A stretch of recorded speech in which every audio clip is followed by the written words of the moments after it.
there, and welcome to Southern Summers and Northern Winters. Good morning or good afternoon, Mark. How are you doing?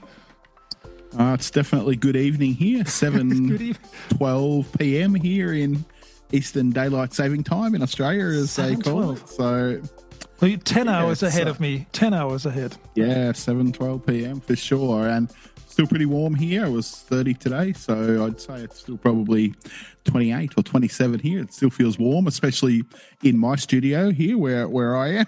Yeah. My office shed turned studio that's covered in tin, so it does feel a little bit warm down here. So it's not really insulated towards cold or heat. No, it's got some insulation in the roof, but not it's not house standard or anything like that. No.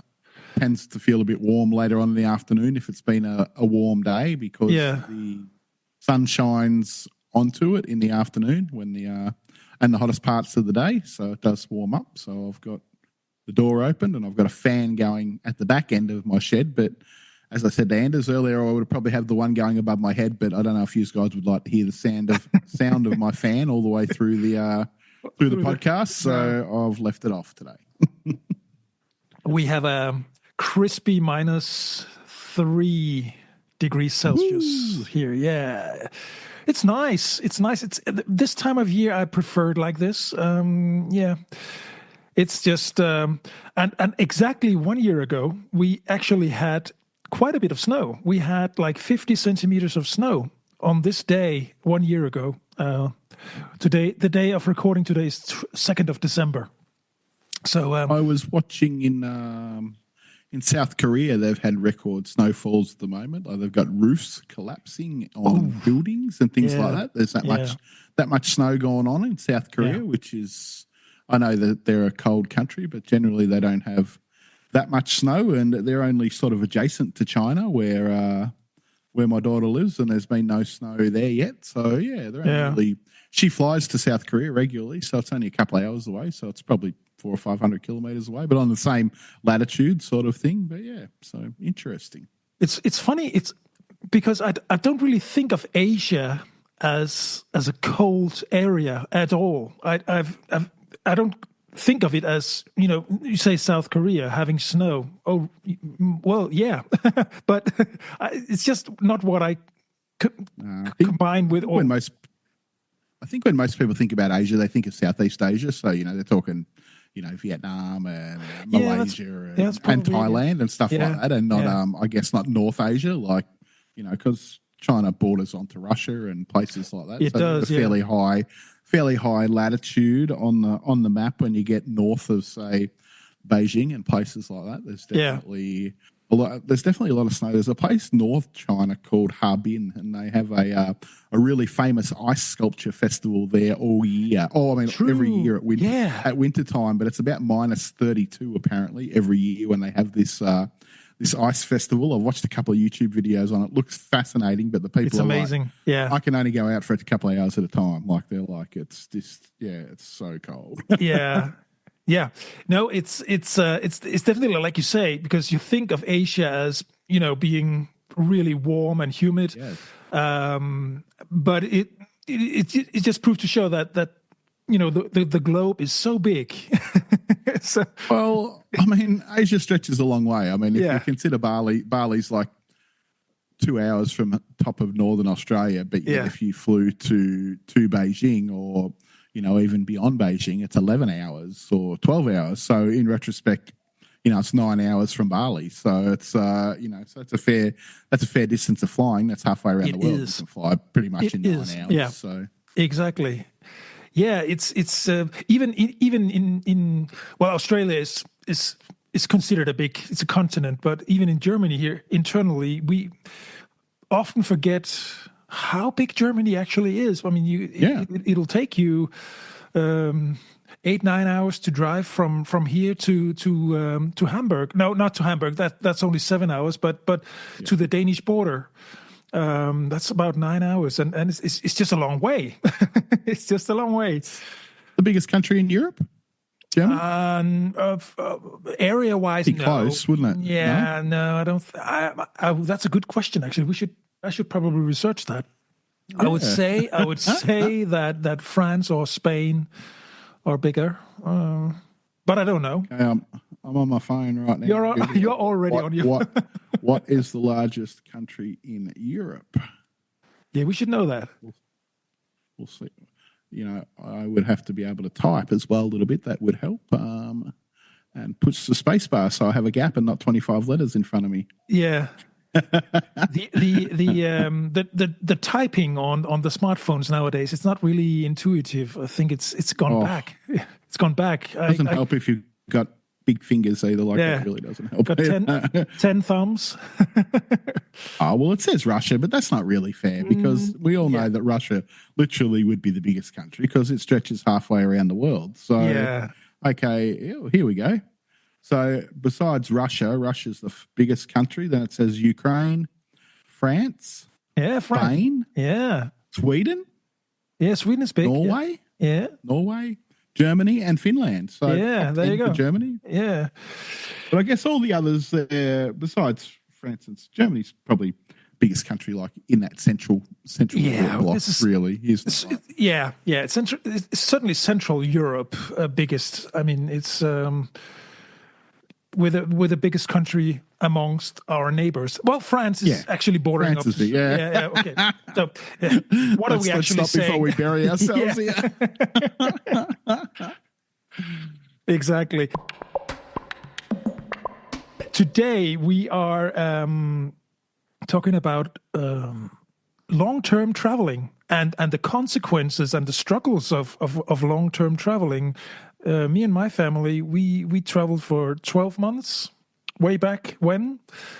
Mark, you've been away for what's the longest stretch you had? For just shy of 14 months. That was in 2019 and into the start of 2020. We were sort of humming and hawing about whether to come home, but then COVID was happening, so we sort of headed home. I wouldn't say COVID was the main reason, but it was just at the outbreak stage when we were humming and hawing. So we were like, yeah, okay, everyone was starting to wear masks where we were, and it was all, yeah. So we were like, okay. So we headed home in February of 2020, just when the outbreak was first happening. Yeah. But we've travelled, I wouldn't say anywhere near that term, but most of the holidays we were taking previous to that in Europe and places were 8 weeks, 10 weeks. So yes. So we had a fair few, I would say longer than holiday stints, but shorter than what you would class long-term travel. But we've had that 14-month journey done. Yeah. Sure. What would you consider being the worst thing about long-term traveling?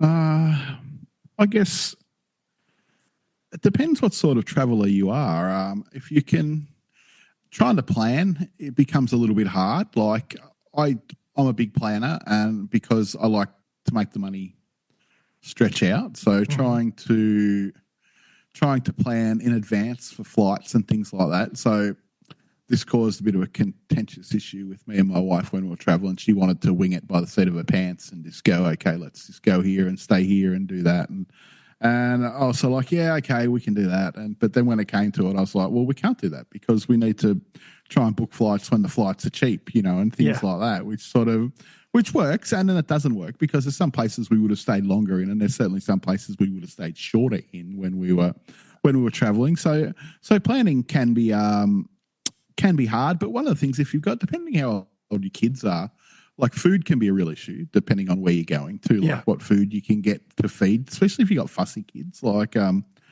daughter lived on chicken nuggets for a long time, and chicken nuggets only one of the main things that she would eat. So, but we did find though that through traveling for 12 months, it definitely broadened her taste palette when it came to food, and she by the end she was eating most things where she started out not, but that was a consequence of being in Asia for a long time, and it was like, well, you've got to. This is what there is to eat. There's no chicken nuggets everywhere. Exactly. There's no chicken schnitzel everywhere. You've got to eat some of this stuff, some stir fries and things like that, which is really good. So food's a big issue for a lot of families who've got fussy eaters. I would say when you're traveling long term. Logistically, luggage. We've spoken about luggage before. Luggage is definitely an issue if you're traveling long term and you want to keep your costs down, especially if you're flying and not going on trains and planes, because, as you know, if you can just hop on with a carry-on and jump on, that's a lot cheaper than having to pay for checked luggage all the time. So that was another serious and that's the consideration. thing about luggage. I mean, you can actually you can travel light even though it's long term. I mean, obviously, if you are going across seasons, you'd want to wear an overcoat or a pullover. That makes it a little more the luggage a little more bulky, I guess. But as I think it was last episode, we talked about, if you travel t-shirt, if you pack t-shirts for a week, underwear for a week, socks for a week, stuff like that, then you more or less you can get by. That's it. Yeah. Also, visas are also an issue, I guess. If you're flying by the seat of your pants, as we were saying before, not planning too much. A lot of countries in Asia, not so much Europe, because most of them fall under the Schengen, but in Asia, a lot of countries require a visa to go into every country, and not all of them. Well, I shouldn't say that. Most of them can be had at the border, but there's also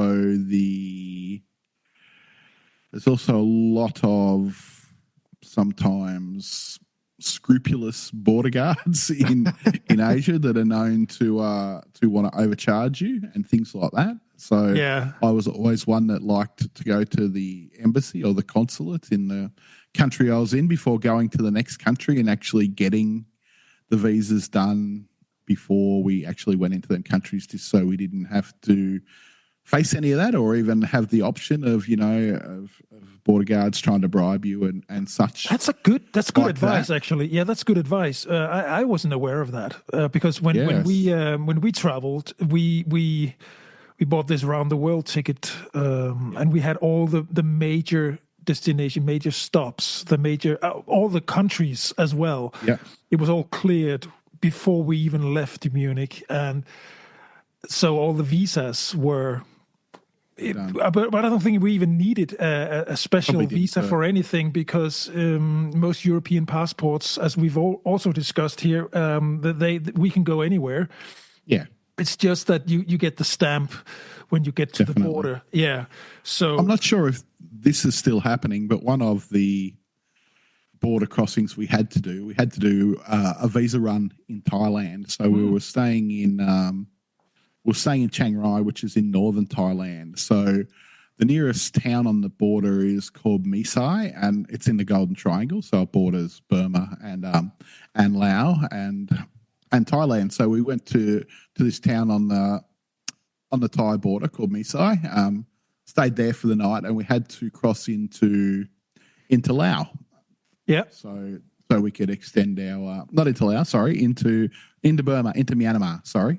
So we had to cross into Myanmar to get an extension on our visa. So I'd read about this. This was a long-running, I don't know if it's a scam or an issue, but there's a bridge there. So you cross the bridge, and there's a market on the other side in Myanmar. So you'd go, and then you'd come back like 2 hours later, and the Thai border officials would stamp you back in. But what you had to do is you had to check out of Thailand, you had to walk halfway across the bridge, and then you had to go into the Myanmar office or the border office, and you had to hand them your passport with a crisp, fresh, brand new $10 US note in each passport. And they would keep your passport while you went into Myanmar and had a look around. We basically went in. There's a really big junket market on the border, like massive market. So we went into this market, had a look around, had a couple of beers, and came back. And then so as you come back, you then go into the Thai office on the opposite side of the bridge, and they hand you your passport back, and your $10 is gone. It's obviously the Myanmar border guards have taken it, and they hand it back to you, and then you check back into Thailand, and your visa gets refreshed. So so that was like had to be a fresh, crisp $10 US notes, no bending on it, no nothing, because they can't exchange them. So we went to this exchange place just shy of the bridge, and got $40 because there was four of us, $40 US, and put them in our passports. And handing our passports over was actually a little bit nervous because you can't take them with you; they keep them. So you're like, well, okay, now am I stuck in Myanmar? Like, what's going on here? So it was quite funny because it was only a double lane bridge, but there was 2 officers on each side. Obviously, when you left Thailand, you went out of their office, and 50 metres along the bridge was the Myanmar border office. And then when you came back, you went on the other side of the bridge, and exactly the same thing, 2 officers. Get back into the Myanmar one, they give you your passport back, and then back into the Thai one, and they'd restamp your passport, and back into Thailand you went for another 30 days or 60 days or whatever it was. But yeah, that was definitely the most unique border crossing I've ever done. So we actually had hopes we could do more or less the same thing between US and the US and Canada border, because we had a 3 months stay in the US, and we wanted to go to Canada for at least a week or 2, and we did. But it was then someone told us, it doesn't matter if you go to Canada, you won't get a refreshed, renewed 3 months extension on your visa into the US because they somehow have stopped that. Yeah. Because everyone would be doing it, I guess. Yeah, I guess so. So yeah, that was a bit of a bummer, but But your visa stopped, obviously. So if you went at 2 months and you went to Canada for 2 weeks and you came back to the US, you still had a month left. Like you didn't have to spend that 3 months. No. Entirely in a row. It was 3 months from the beginning of the.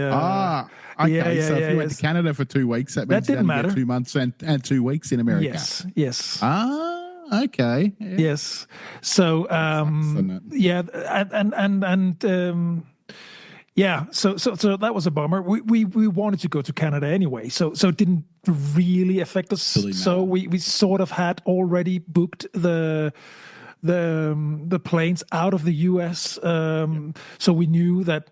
But still, it's just a bit of advice to any listener: you can't do it in Canada, US. It's not working like Thailand, Myanmar.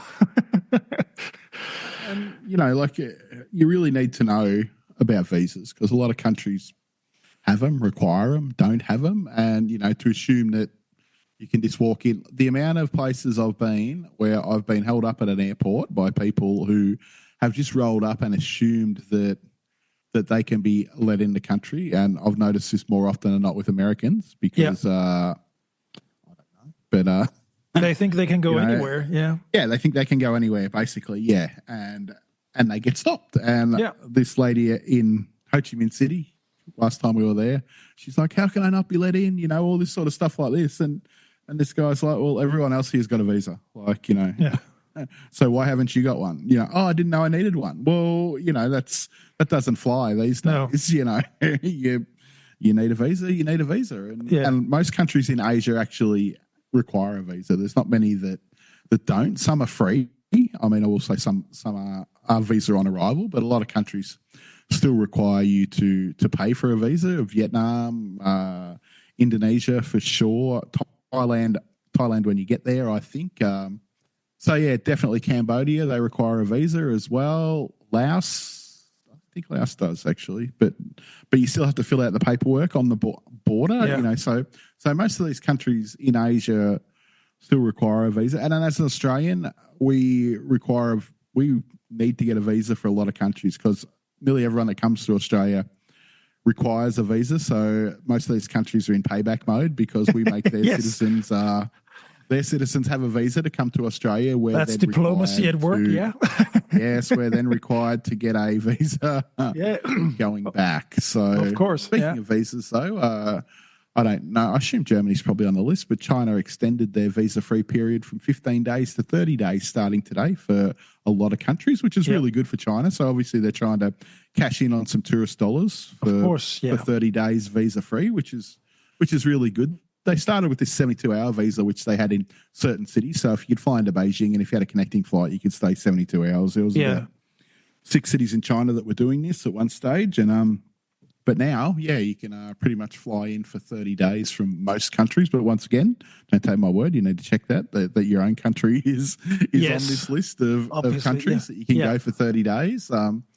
So, yeah, but visas sometimes can be a little bit tricky no matter where you're going. Like I had this discussion, once again, this is about China. I had this discussion the other week. I'd been emailing their embassy because prior to this, there was a 15-day visa. And I'd been reading on travel forums about whether the first day counts. Because, say, if you land at 10 o'clock at night, surely that can't count as your first day. Like, it doesn't seem right. Like that you can use one day when you're arriving so late at night. So, and people on Facebook were saying, no, it doesn't count, but other people were saying it does. So I was firing off emails to every Chinese consulate I did in Australia in every major city because I knew I'd be struggling to get an answer, and I was. It took me a few emails, but they finally come back. The embassy in Canberra, which is the official Chinese embassy, came back and said the first day doesn't count. So a lot of people probably don't realise that. So it's the first day doesn't count. So it was 15 full days after the day you arrive.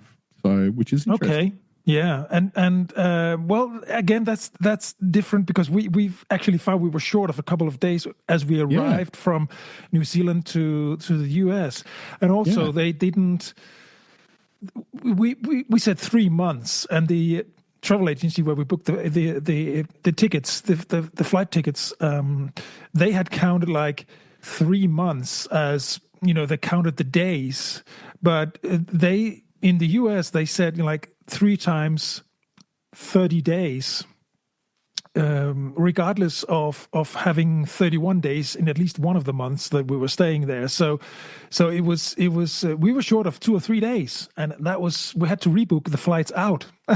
So yeah, you have to be really take care. Yeah, you do. Yeah, and yeah, you can't assume. Like, I mean, the first time I went to Bali, I did the same thing. I just assumed that most places had 60 days or 90 days because that's what you got in Europe at most places back in the day before the Schengen. Yeah. And so we flew to Bali, and I was there for 33 days, and you could only get 30 days. So I had to run around getting a visa extension and things like that for 3 days. Yeah. I had assumed that 60 days was standard, but it wasn't so. Yeah. But that's life. So there are some of the difficulties you'll face as a family or even just as an individual traveling. For long-term travel, schooling is also an issue depending on how old old your kids are. We planned to do a lot of schooling, and we didn't in the end. So I think we touched on this the other week, but yeah, it didn't happen for us.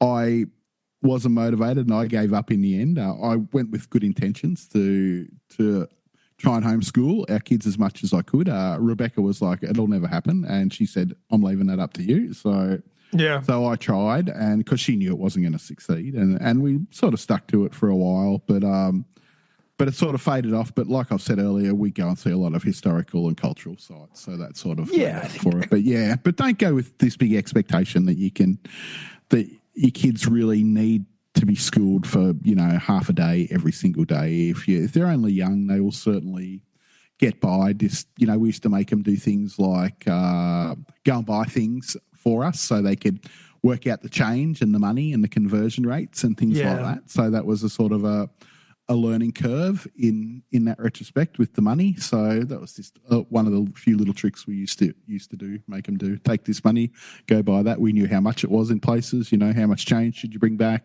So that was a roundabout way of doing some math and things like that. Yeah. I guess if the school system is very rigid, which it is here in Germany, you would run into issues with when getting back, because there would be things that your kids hadn't learned. On the other hand, there would be a lot of things that they had learned and would be way ahead of people in the school when they get back. I mean, I agree with you. Seeing the real world, traveling in the real world is as good an education as any school can give you, at least. Yeah. So accommodation can also be an issue when you're traveling long term, depending on how many you're traveling with. If you've only got one kid, the world's your oyster, because you can always get a hotel room for 2 people that has an extra bed in it. But if there's 4 years or even 5 of years, then you're in a bit of trouble. Then you're going to have to stay in apartments all the time, which apartments are really good, but you don't have that safety net of having, someone down at the front desk or things like that, or knowing that someone will be there when you arrive. You might have to find some key box that's down some alley behind some side gate, and that's got the key to the apartment in it and things like that. And if you're arriving late at night and it's dark and you don't know the place and things like that, that can be an issue for you. So them sort of things. You recently went to, because you had your sister with you in China, so you were like, you were 5 of you. You visited Willow, but so there was 4 of us. Yeah. But we stayed in a hotel. My sister stayed in a room with my daughter. So okay, yeah. So that worked. That worked all right. So you can do that. Like that's fine. We did that. We did that a lot after the kids got older, and even on the long term travel trip towards the end, we was doing that when Willow was maybe, I think she was 13 or 14 and Marley was probably 12, but only if the room was right next to our room. Like it didn't need to be interconnecting all the time, but as long as the room was next door, you're pretty, well, you know what your kids are like. If you think your kids are responsible, and things like that, well, then pretty much they're going to be all right. They're not going to go wandering around at age 10 and 12 or 10 and 13 in a strange city, in the middle of the night. And they can always just bang on the wall if they need things. So that can be, so you can get away with it like that. But there's not too many hotel rooms these days that fit a family of 4. And let's be honest, if you're staying somewhere for a month or even 3 weeks, do you all really want to be squashed in a 1-room hotel room? No, you don't. Together for 3 or 4 weeks. No, you don't. Like, certainly not. It's not nice. We did it a few times when we were on this trip for maybe 10 days at the maximum, and after 10 days, that was plenty of time for us to all be in the same room and getting frustrated with each other for your clothes are all over here and tidy up and and all this sort of stuff like this ends up weighing heavily on you if you're all stuck in the same room. So you better off getting a 2-bedroom apartment. That's true. It's as we say in Germany, in that case, or in that situation, you definitely in need of a change of wallpaper. As we say, we need to go. We need to go somewhere else. Yeah. This leads me into travel fatigue. Have you ever had that? I mean, where you simply just. Well, you've had enough. I think that's real. Like, it's real for a lot of people. I was ready to come home, like, when we came home, but I was ready to leave again after 2 weeks. Like, I could have went again. I just wanted to come home for a couple of weeks and just not have to worry about anything, if that makes sense. Yes. So I was humming and hawing. Like, we were sitting. So we left in a January. At the start of January of 2019, and I was sitting in Poland in December of 2019, and we sat there and had a really long and hard conversation about where we were going, because we probably had 6 months worth of money left, and we were going to have to go. Needed to get out of Poland and the EU because our Schengen visas were up, so we're going to have to head to Romania or somewhere down there, which was not a problem. Like, I was keen to go to Romania and be on there and have a look, or we were going to go home. So we sat there, thought about it. At that stage, the kids were a little bit disengaged, I would say, with the travelling. They were sick of going to churches and cultural sites and castles and museums after 12 months, and that's fair enough. They were. Yeah, they were disengaged. That's the best way I would say it. So they were spending a lot of time online, chatting to their friends back home, and wanting to go back to school and things like that. So just be wary if you do travel long term that it's not for all kids, and it's not for that amount of time. Is a long time to be isolated, I guess, socially from your friends and your family, away from everyone. Like, we had friends in Europe, like, we'd met you, and we were here in England, and we had friends in Poland and Germany, and my sister came to Wales when we were staying there. But so that pretty much swayed the decision in the end, was the fact that they were so disengaged with what we were probably doing, and they were just wanting to stay in the hotel room watch TV and things like that, except at meal times, or if we want to go to a theme park or something really, really fun for them, which you can't go to a theme park every day. Like it's not wise. But we had this sort of the same thing. Anton was very small at the time, but even for Alex and I, we had days where we just needed to crash somewhere on a campsite in the camper van, and there were days with endless rain, southern island of New Zealand, where we just parked and we watched movies and just relaxed and didn't do anything for a couple of days, and that was needed. And but that comes with long-term travel, doesn't it? It's long-term travel is not a holiday. It isn't. Let's be honest. Yeah. It's not a holiday. It's a way of life or a lifestyle choice. And if you think you can travel for 12 months like you go on holiday, you can't. I mean, you can't be out every day like you would for 2 weeks. No. Sightseeing, eating, drinking, doing, not so much drinking now, but when I was younger, like, but partying, but you can. It's not feasible, and budget wise, it's probably not allowable for most people. Unless you're extremely well off. Like, you can't eat out for breakfast, lunch, and dinner every day for 12 months. Like, it's not going to happen for you budget wise. No.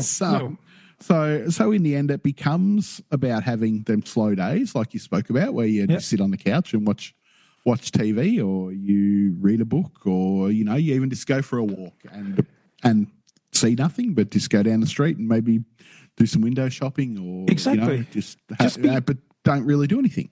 Just be local with the locals, really. Yeah. It's that doesn't necessarily cost you anything. If you have got smaller kids, you go to a playground in a park or something like that, and you can actually then engage with the locals and maybe get a few tips and tricks to what's good in the city. And so and it's quite easy when you got kids to do that. Like, if you go to a park, it's very easy to meet other parents in that situation who are from local areas, and if you're an affable type of person who's happy to talk to strangers or even introduce yourself to strangers, you'll definitely learn some really good things from locals in parks. Absolutely. It's like dog walking.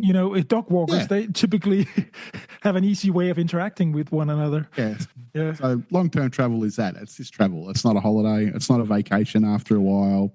You can be in a rush, but you'll soon burn yourself out if you're in too much of a rush. And my wife would say that I was probably in too much of a rush when we did it. I was probably, I think the longest place we were staying on the hop was maybe 10 days at a time. We did stay a couple of places in England for longer. We had a house sit for 3 weeks in a house in the middle of England. So we stayed there for 3 weeks, and our mate had a caravan in Wales, and we stayed there for 3 weeks. But other than that, we were moving every 7 to 10 days constantly.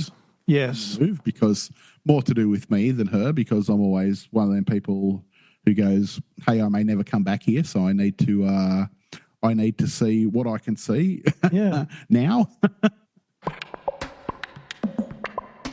But you are right about this being concerned about the next step. You want to, because even when we were traveling around in a camper van, we would. There was like almost a daily routine, because a certain point of time, a certain time during the day, you would start thinking about where we're sleeping tonight. We need to find a campground. We need to find a supermarket. We need to, just get settled for the night. And we had a small kid back then, and it was just, there are daily routines in a family and with kids, and you can't neglect it. It's we had the advantage of having the same environment in terms of living quarters every day in the camper van. So for Anton, it wasn't as ever changing as it was for us adults. I mean, he would have the same sink to brush his teeth and the same bed and stuff like that. So there were routines. There were fixed surroundings. But still, as a parent, you would have to think about, where are we going next? And that's it. I mean, it's probably not so bad when it's just two adults or one adult. You can maybe wing it a bit and just go, okay, I'll roll into this town and just see what happens. A hotel there. Yeah. But you can't do that with kids. You got to have some sort of plan, and because you can't be stuck somewhere at middle of the night with nowhere to stay, and kids with you in a car or in a bus or in a bus station, at the worst, or something like that. And I take my hat off to people who can travel like that and have no absolute concern about it. I can't. I can't in any way, shape, or form. It causes me massive amounts of travel anxiety. For someone who's travelled a lot, I really struggle with anxiety when it comes to travel. Not about the places I'm going or anything like that. Just about the logistics of getting there and then getting from the hotel to getting from the airport or something to the hotel. These things I find to be really, really stressful. I can relate to that. Absolutely. I'm one of them people that's always at the airport 3 hours early, no matter what, just in case, there's a hurricane on the way and my car gets blown off the road, or there's a sinkhole pops up and it swallows me, Yeah. Things like that. You never know. And so I am always early, and I need to have that plan of some sort in front of me to feel feel safe in what we're doing. But just the thought of going to another country is no problem. But it's more all for me. It's all tied in with the anxiety of the logistics of it all, of getting there and then making it on time and getting to where's the hotel. What if we roll up and the hotel's not actually there, or exactly all these different crazy scenarios that you can, or the booking's been screwed up, or some things like that. Or in countries like China, especially, or catching a taxi somewhere and then not being able to get one back because you can't actually speak the language, and a lot of people do. So you go, okay, what happens if I go here and for some reason I can't get a cab back? What do I do? Things like that, like really, really stress me out. But hey, there was one thing. If I want to travel, when we were in Australia, we were thinking about because in some areas, I don't know if you're allowed to do it in all areas, but you can actually free camp.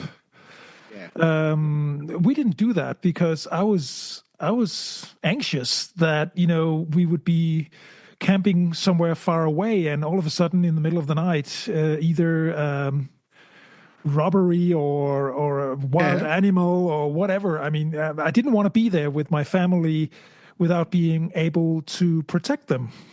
That's a real concern, and I think that's a valid concern too. I'm a bit like that. Like, I've got friends that go camping up what I would say up in the bush away from people, but that's not for me. Mine and my wife's type of camping would be going to like a caravan park or something like that, and popping our tent up there where there's a toilet block and a caretaker and and things exactly. like that. That's what I call safe camping and better camping, because you never know what can happen up in the bush or the forest or the forest in Germany or something like that. There's people could if there's no one around, and you're extremely vulnerable.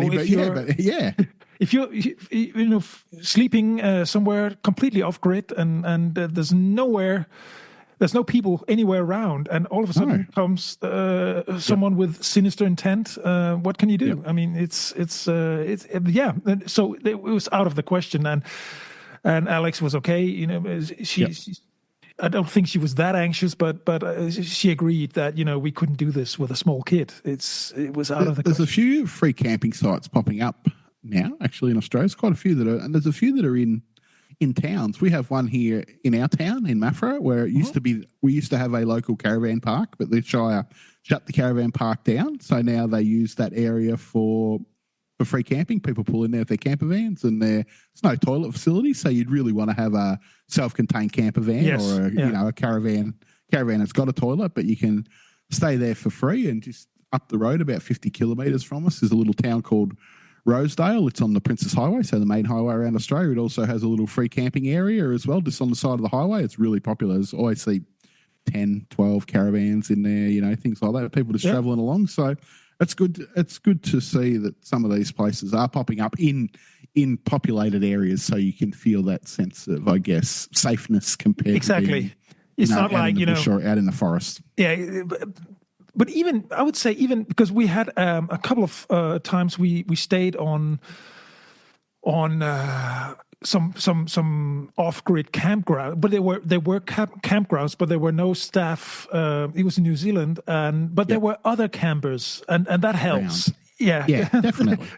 It's just when you're completely alone, it's just, I really didn't like that.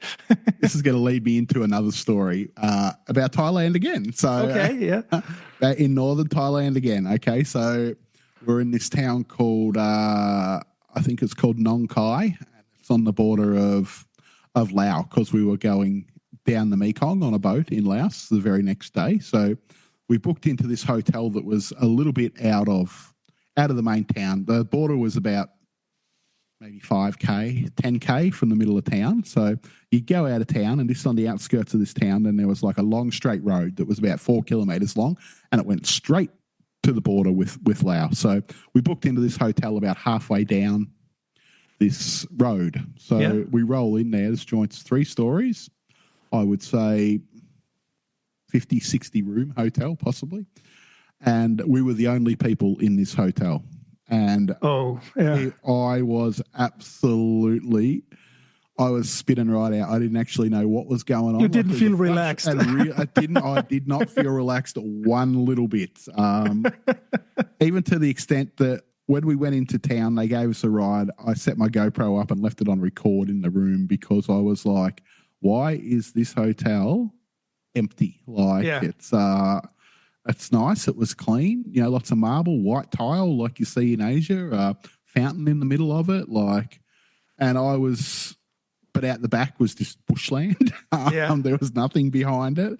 Dirt tracks leading out into the bush. And I was really, really peaking, as you would say. I was. And even to the stage where, and I thought I was hearing voices outside. I don't know whether it was my mind or what.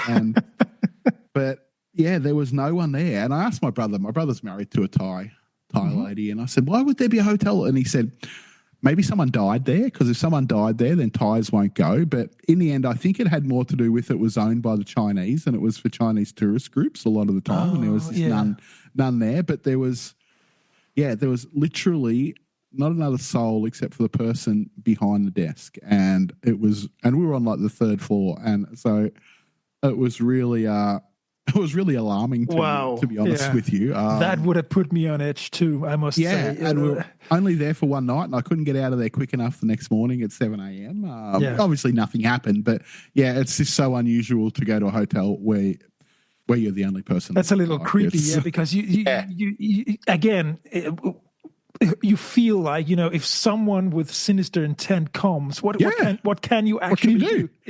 Nothing. That's it.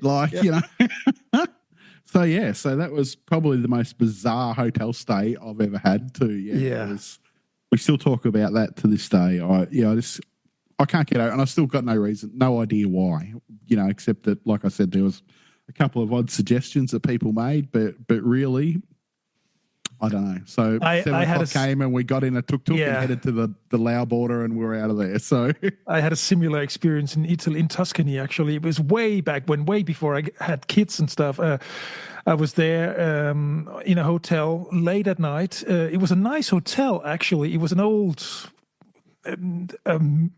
probably medieval hotel. I mean, it was stone house, and look, in rural Tuscany, they have these old buildings that go way back, hundreds, centuries back. And we came in, and it was late and very dark everywhere. And nearby there was a restaurant and a bar. And we didn't feel safe, and it was just like, we quickly went into our room and got settled for the night, and luckily I fell asleep. But my girlfriend at the time, she asked me the next morning if I'd heard that there were actually shootings during the night. So I said, no, I didn't hear that, thank God. and she was really, and we left early as well because we were just, it was not the nice. Wild West Actually, sometimes, isn't it? maybe it was pretty much. I'm sure she heard the shooting, but that can be just. I don't know. Could have been a wedding or something. Sometimes Southern Europeans they shoot in the air and stuff like that. So I'm sure it was nothing, but still we probably our minds tricked us and we didn't feel. It's all about how you arrive in the first place. Your first impression is really important when you come to a new place. It's definitely. And your mind is a really powerful thing at night time, like, because as you know, not just with travel or anything, everything seems twice as bad when you've got even ordinary problems when you're laying in bed in the dark thinking about everything, and and then you get up the next morning and you go, oh, what was I doing? It'll be fine. But while you're alone in the dark with your own thoughts, sometimes imagination and things can certainly easily run wild, can't they? Exactly. That's true. Yeah. So no, these are some of the issues of long-term travel. I think you put it right there, Mark, when you said, long-term traveling has nothing to do with a holiday. It's not a vacation you go on. It's a lifestyle, and it's not for everybody. I completely agree. It's a lot of something you need to consider. Home. Yeah, definitely. But again, long-term traveling can be done in many, many ways. I mean, it can be. There are some ways more expensive than others, but if you go like most people do, with a backpack or budget traveling, then it will become like an everyday routine, and you need to plan a little bit ahead, and you need to make sure that you don't just book the most expensive flights and all these things. Yeah, most definitely. There's a lot of planning that goes into it. But speaking of kids, and this is a little bit off topic, Australia became the first country this week to introduce legislation banning kids under the age of 16 from accessing social media. So I don't know what I was going to ask you about your thoughts are on that. I think it's a good thing. I think it's a good thing. I would say, well, you need to put an age. You need to put a limit somewhere. So 16 is probably. I don't know if it's a little late. There's maybe 14, 15, 15 maybe. I'd be probably more on board with 15, but I guess, if it's to stop bullying, it doesn't matter whether you're 16, 14 or 12, literally. Like, no, it doesn't. A young mind's going to be affected by any of that stuff. So I'll be interested to... Bad behavior in general has nothing to do with social media. It's just become easier on social media. And I think bullying has always been around.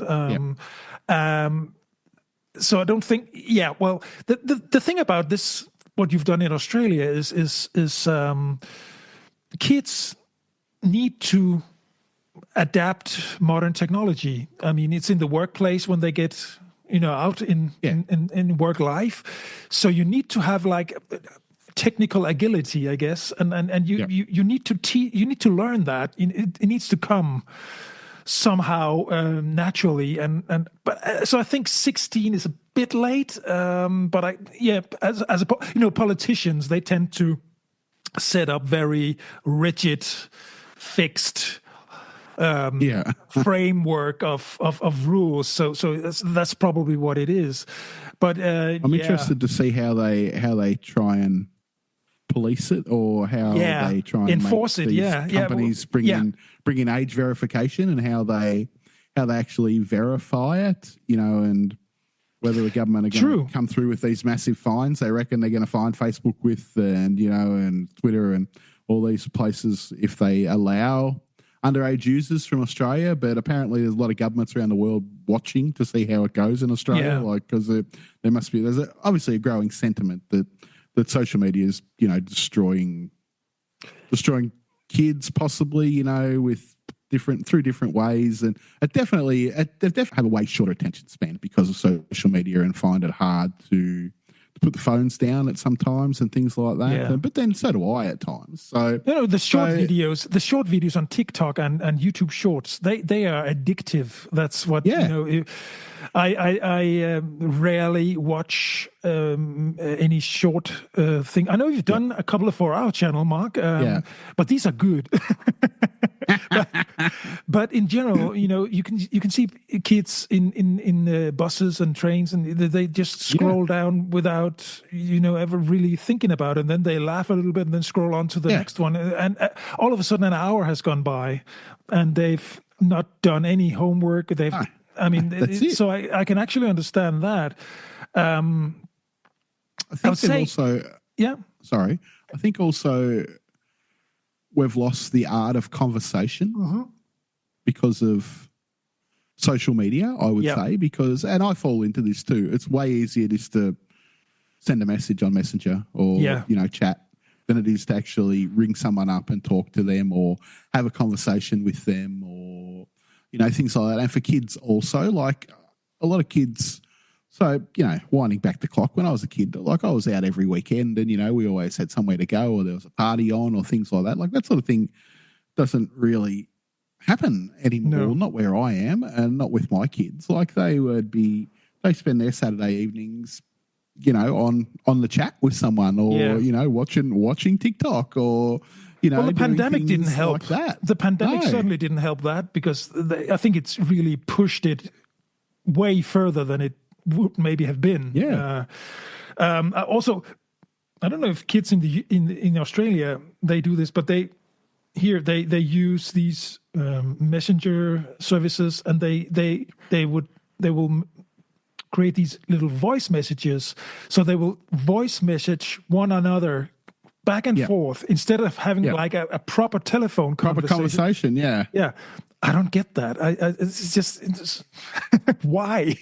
the art of conversation is dying. Yeah, it is. And, and this is why I think there's so many teenagers that have mental health and anxiety problems because they aren't out there interacting or talking to other teens as much as they had to. And then when the time comes, they can't. They feel self-conscious. They feel anxious because it's not a skill. I would say it's not a skill or just a social aspect of their life that they've ever done to a great extent like we did. Like back in my day, I had the phone that was connected to the wall, things like that. But my parents would be like, don't be making phone calls all the time, and things like that, so I'd get on my push bike and, I'd go to school with kids, and after school we'd get on our push bikes and we'd go down the BMX track or, something like that and ride around or play football or play cricket, and we'd come home at dark, and exactly. Your parents wouldn't even know where you were because there was no way to know where you were. That's it. You'd leave a note on the table and go, hey, I'm going here. I'll be home at 6 o'clock or I'll be home before dark. That's what it was like back then. Yeah, exactly. We live in a different... In terms of social media, I find actually it's not always the kids having a bad behavior when it comes to bullying or being mean or vicious comments or what. It's actually often adults, and I would even say probably adults my parents' age, like real people who would and should know better. Know better. Yeah. They are now, they have their Wi-Fi zone at home. They have a tablet, and they just, comment on anything, anywhere. And, a lot of keyboard warriors out there, isn't there? We call them cellar people. Here in Europe, it's just that they sit in their basement and they just, in the blues, you just see the blue light, and that's their environment. And keyboard warriors, and they are not nice. They are not nice. I always say, just interact with people the way you would, converse with people in the same way as you would, in real life. Don't ever write something. My mum and dad always said, if you haven't got anything nice to say, don't say it at all. And that still rings true. Rings true with me today. Like if I'm just have a think about it before you type something, or because it's no need no need to be nasty, especially to people you don't know. So why, you can disagree with people, Yeah, of and course. disagreeing's fine, but don't be, there's no need to be mean. Like, that's why the world is the way it is, because no one's nice to each other and everyone's got an opinion on everything. If everyone just minded their own business and looked after what they were doing, the world would be a better place. I'm one of those who just recently moved from Twitter to Blue Sky. Blue Sky is a new Twitter-like social media platform, and there was one saying, "Yeah, well, all people think that Blue Sky is going to be much better." No, it's not, because if the bad habits just move along with it won't change the thing. It's the people using the platform that I know they're saying that Elon Musk has changed the algorithms, and there's a great difference now to what becomes viral and what doesn't, because they have modified the algorithms.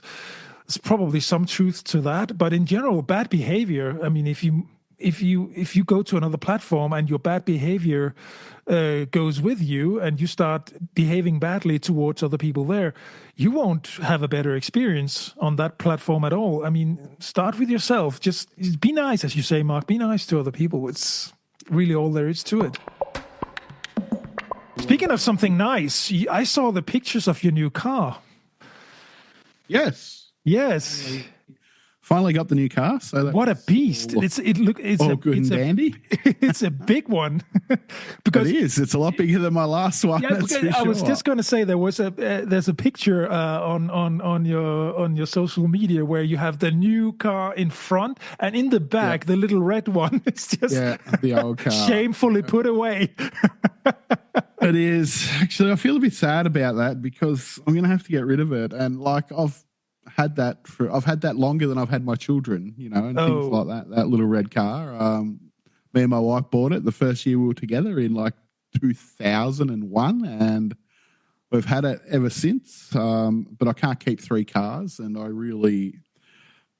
it needs some repair work done to it that I'm probably just not willing to do. Kilometre wise, it hasn't even done 300,000 kilometres in 25 years. So the engine is pretty good, but the body works a bit rough. It needs some new shockers and new windscreen and, bits and pieces like this that in the end I was like, well, I'm going to spend all this money and I still would only be able to sell it for next to nothing because it's 25 years old. So you go, well, okay, I've got to, it's probably one of those, if it was in good shape, good condition, some backpacker could probably benefit from it. Definitely. Buy it, drive around for 3 months and sell it again to someone. Yeah.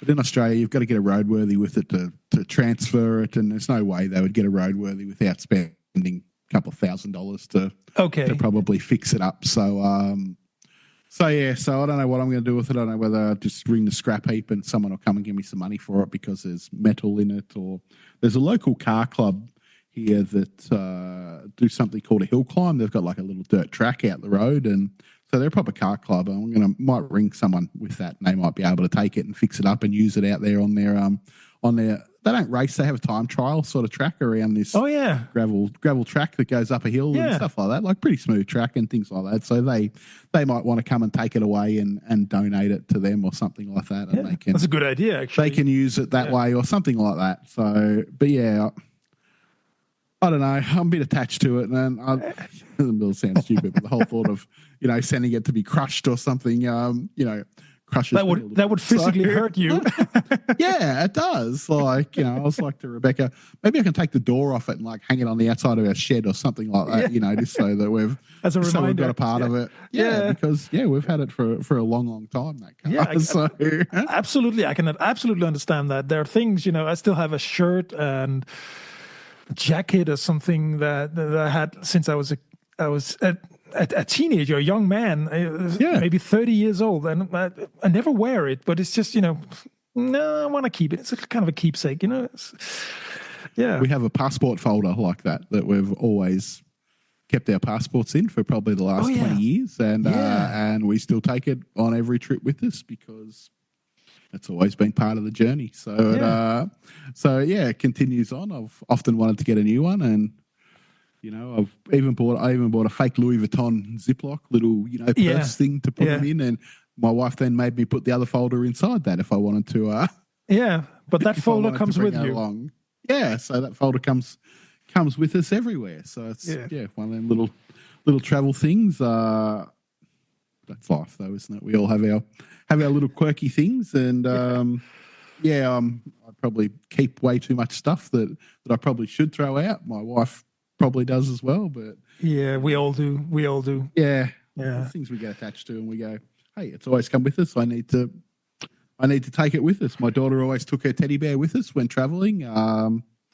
And I think it was only the last, it was a doll. It's a pink doll called Dolly. She had two of them, exactly the same. And I think only last year did she stop bringing them with us. Like she doesn't sleep with them anymore, but she used to take them because we'd always take them. They'd always come on every trip with us. So they used to go in the suitcase and sit on the bed in the hotel room while we were out. And there was Dolly and old Dolly because one was older than the other. We thought we'd lost the first one, so we bought another one exactly the same. So we ended up having old Dolly and new Dolly. And old Dolly and new Dolly, used to come everywhere with us. We were traveling. So it was only, I reckon last year was the first time that she'd left them at home just because, just not that she needed them, but just because they came with us all the time. But it's fine to feel a bit. I guess the older you get, the more nostalgia you sort of have. And for instance, this past week we just decorated for Christmas, and we have all these ornaments around the house and on a Christmas tree and all. And when we open up the decoration, the box with we have several boxes with decorations and we take them from the basement and we start unpacking. And there are certain things, certain ornaments, they have to hang like in the same certain place. I particularly have a wooden carved Mickey Mouse, an old Walt Disney thing that's really probably 25 years old, and it's just I'm a little bit weary about it, and I want to do it myself to make sure that if something happens, at least I can't blame anyone else. At least I'm doing it. Exactly. Stuff like that. Yeah. Someone's going to break it. I'm going to break it. Exactly. No one else. Exactly. Yeah. So there we are. Nostalgia. Yeah. Have you decorated? You're not going to decorate your house for Christmas? No, we haven't this year because we're going. But normally my wife would have a tree up probably sometime about now. You got a real tree, obviously. Yeah. No, we stopped that. We stopped that because for two reasons, really. We wanted to be more sustainable. So we have like a real. I spent a bit of money on this, actually. I bought a real, authentic-looking fake Christmas tree. It is pricey, but they say, and it's not sustainable if you only use it for 1 year, but you have to, I think it's 6 or 7 years, and now we're on the 8th year. So now it's sustainable. You've had it for a while then. Yeah. And that was, we wanted to have more sustainability there because there was in the media here there was some stories about Christmas trees being sprayed with pesticides and stuff like that. So that was kind of one of the reasons why I said no, I don't want that in my house. And then the other reason was that after Christmas. Here in Germany, you typically have your Christmas tree in the house up until the Holy Three Kings Day. That's the 6th of January. I don't know actually if the Holy Three Kings is directly translated from German. I don't know what it's called. Probably it has some different name in the English-speaking world, but so it's very. It's a long period, and it would, all the needles would fall off. So it's kind of not really nice looking at the end of that long period, because from early December to early January, it's about a month. So it would really look tired, the tree around that time. And actually the third reason also is that it's really hard to get rid of your tree here. You have to take it quite a bit further down the road to a certain collection area of old Christmas trees, and then they will, the city will come and collect them. So all these things, it was just too messy. It was dirty in the end, and I said, no, let's just have a fake Christmas tree, and we've had it for like 8 years now, and it really works. Yeah. I've got to say, then I'm probably the opposite. I'm the unsustainable tree guy. I don't have a real tree, but the last few years I've just gone to the local shop and bought one of the cheap trees, and I throw it away at the end of Christmas, and I go and buy another one the next year because I can never get it back in the box properly, and that really, really annoys me. So you buy a fake Christmas tree every year? I buy a fake tree nearly every year, and then I throw it away. Whoa, Mark. Not every year. I've only been doing this for the last, probably 5 years or so. But yeah, I could never get them back in the box, and it used to really that is a real issue. That is, but I've sort of got the hang of it now. Also because like a tent. But also because it really was pricey. So I wanted to. I don't want to waste the money. I'm just too concerned about that. But now it really does look good because the first year or two it would be too difficult to really make it look like a real tree, but now that we've had it for so many years, it's sort of intertwined, and it's just all the branches are just. Still, I can still manage to get it into the box every year. So it's but it's increasingly harder. I must admit. Yeah. When you were traveling long term, where did you spend Christmas? We spent Christmas we spent Christmas in San Francisco that year. That'd be. And actually, we bought a little fake Christmas tree that we had with us in each hotel room that whole month, the whole December. Yep. It was with lights, with colored lights, and it really just like a 50 centimeter or something. But it was nice. We had it in the trunk of the car. So the first thing I would do when we entered a new hotel, we would set up that tree, because then Anthony, they have a nice tree here as well. Yeah, they do. Yeah. So but we stayed in San Francisco. It was Southern California. No, it's Southern California. Yeah. So it was a different Christmas. Even the whole thing of the 25th is also a thing that because we celebrate on the 24th. Yeah. And Americans are the 25th, are they? Yeah, they are. Yeah. Yeah. Okay. But my mom came out and spent Christmas with us, and we then went from San Francisco. I think on the 27th or 28th, we drove down to Nevada, to Las Vegas, where we had New Year's. So that was nice. And then we on the 1st of January we flew to Washington D.C. for the and then we spent the last month of our U.S. trip. We spent that on the East Coast, in Washington, and New York City, and North Carolina. Yeah, so that was so we went from Nevada, the Nevada desert. Las Vegas was pretty warm, balmy, nice. And then we went to Washington, D.C., which was a minus 15 degrees and snowstorm. I've never been to America. I'm not sure whether I'll ever go there. Not through any great reason. It's a fair way from Australia, but so is Europe, I guess. But there's just, I don't know. I've got nothing against it, but...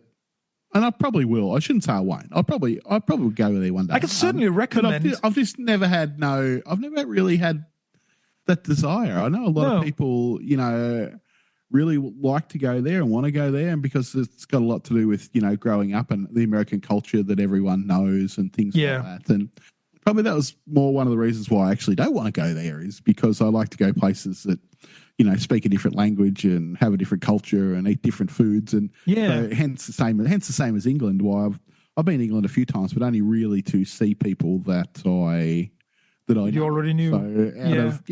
So you mean the desire culture to go there? You mean the culture is too similar to Australia? Yeah, so basically. So there's no real difference. I mean, I can sort of relate to that, actually. Yeah. Yeah, I obviously, if you were to go to the US, I would say, definitely go to New York. I think one of the most fascinating things, New York is probably my favorite place in the U.S. And it's not really, you can't really compare it to the rest of the U.S. because it's so different and it's so international and it's so full of history. What I found remarkable the first time I was in New York City, I was looking at skyscrapers that were well over 100 years old. And like 100 years ago, we still had like small villages in Denmark. Yeah. we had Copenhagen and they were starting to build tall buildings, but nothing like that. I mean, so New York City, in terms of big cities, it's a very historic city. And I find that fascinating, really. Sure. But it is. I can recommend New York City, absolutely. I can recommend America in general, but but you it's a bit. I think you feel like you have it with the United States as I have it with big parts of Asia. I have nothing against it, and I wouldn't mind going, but it's not the first thing of my list. It's not where I immediately would want to go because it's very warm and I'm struggling with that, and very humid. So there, for instance, literally, sorry. No, one of the next things that we probably will go to is we're talking about Canada and the wide open spaces of Canada, the grand nature, the mountain areas and stuff like that. That would be fascinating for us. And then I'd like to go to Canada. I'd go to Canada before America, but I think probably too one of the main reasons is I have to make a specific trip to go to America. Like, if I go to Asia, it's close to Australia. If I go to Europe, I can go to multiple countries, but America's a large country. So it is. It's like, well, I've got to make a specific trip there. I can't stop there on the way back from going somewhere because it's on the opposite side of the world for us to compare to, where Asia and Europe sort of follow around each other from Australia.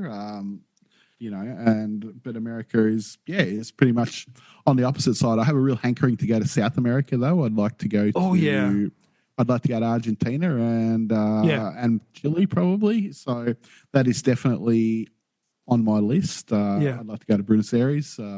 Looks like a lovely city. And Montevideo, which is the capital of Uruguay, is only across the river from it. So places like that I like because you can hit up two places or two countries, basically just by going to the one destination. So which is really, really handy if if you want to see a couple of different places while you're going in the same area. That doesn't cost you a lot to actually, see two different places and things like that. So that's that would be smart. That would be good to got a ghost running around. Yeah. Yeah. What you say about, going somewhere sort of central and you can actually have more destinations without traveling through distances. That's South America is South America is on my list too. I would definitely like to go to Machu Picchu in the Andes. That'd be nice. The Inca, I'd like to go to the bottom of Chile, Ushuaia or whatever it is, where the glaciers are, where where they get the boats to Antarctica a lot from there. Yeah, true. But there's a lot to be said about multi-purpose destinations. Hence why, luckily, we've spent a fair bit of time in Germany, but we've got these really good friends in Freiburg. And Freiburg, the French border is only 20 minutes, and the Swiss border is only about 30 minutes. So it's all in a nice little pocket. And Luxembourg was only about an hour and a half. So, we were able to hit up a heap of different places, from this one destination within, 2 hours, so. Too bad you don't get a stamp in your passport anymore now. Well, that would be this is it. A nice collection. When people say, where have you been? I could say, I've probably been to France about 50 times, but, I might have went 20 times from the same city just across the border. Yeah, exactly. Yeah. And back. What you do today? Oh, we're staying in France. We just popped over to Germany. Things like, and for Europeans, that's that happens all the time. But for Australians, that's really novel when you can say to someone, yeah, okay, I just popped into a different country, because we don't have no borders, obviously. So, and you've got to fly or take a ship to go to another country. So yeah, when you can say to someone, I went to 2 countries today, and things like this. And yeah, so it's quite a novel thing. But you had, speaking of novel things, I thought it was pretty strange. You have time zones in Australia, and the South Australia has like a half hour difference. It's not an hour; it's just a half hour. Half hour. That was confusing. Yeah, and then Perth is 3 hours, sometimes 4 hours. But we also have daylight saving, which Victoria and New South Wales do, but Queensland doesn't. So if you live on the border and a lot of people live in maybe New South Wales but work in Queensland and vice versa, then it's really oh man, it'd be a real struggle. And sometimes daylight saving finishes different times in Victoria and New South Wales as well. So there's a big border town called Albury-Wodonga, which is a big rural centre, probably fairly big population, 20,000 or 30,000 or something like that. And yeah, so at the time, if we're not all in sync, they might have to cross the bridge an hour later or an hour earlier to go to work. Yeah, so it's all a bit strange. But why the half hour? Why not a total hour? I don't know. It's just it was just weird. I don't know why they do it. Like China, even though China is really big, they have one time across their whole country, even if they're in, even if the timelines are changing in the countries around them, everything is Beijing time all across the We whole don't country, care. This is how it is. Yeah. Yeah, which probably makes sense. Like, I don't see, but surely it's daylight and dark, at the wrong times in some places in a country that big. I'm not really sure, but it must go across at least 4 or 5 time zones, I guess. Yeah, definitely. It would have to, because I think we flew from Beijing to Almaty, which is just across the border from China in Kazakhstan, and it was about a 4-hour flight from Beijing. So surely it's got to be a couple of thousand kilometres then, 2,500, 3,000 kilometres, like across. So there's surely time zones that are being changed over that amount of distance. Absolutely, yeah. That would do you no good for the jet lag. No, we could. That's a topic for another episode. Yes, that is a topic for another episode. This has been wonderful. Once again, Mark. Almost 1.5 hours already. Wow, we need to wrap it up for the week. As always, you have been listening to Southern Summers and Northern Winters with me, Anders, and Mark in Australia. Mark, you're still there for the next couple of weeks, right? In Australia? I am 2 more Mondays at least, and then we might try and jump online one night and do a test and see how the internet connection's from China, and then maybe we can do something the next night or something like that while I'm there. Yeah, or even in Bangkok. I'm sure the internet will be better in Thailand than it is in China. But if we can't get any good internet in China, I'll invite my daughter on one night when we're doing it from Australia, and we can peg her with a heap of questions about what living in China is like anyway. So China special, we definitely should have that. Yeah. Yes. Anyway, thank you everyone for tuning in. Don't forget to go to the Facebook page, the YouTube page, the Instagram page, and the website page, all at Southern Summers and Northern Winters. Yes. And take care. If you travel safely. And we'll be back in a week or so. We'll talk to you next week. Bye. Bye.